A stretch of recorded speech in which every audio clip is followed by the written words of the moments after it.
Аэропорт уезжает. Вот человек открыто насмехается над казахским языком. Не уезжай, а уезжай. Этимология слова аэропорт от древнегреческого аэрос, то есть воздушный, и порт – это гавань, да? То есть также я поясняю, что это не русское слово.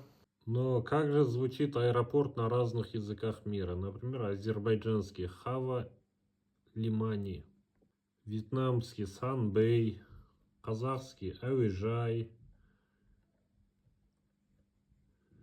таджикский Фурудгох, болгарский Летище, словацкий Летиско, эсперанто Флукхавено. То есть здесь ничего смешного я не вижу. На казахском Әуе это воздух, Жай это также как переводится как порт.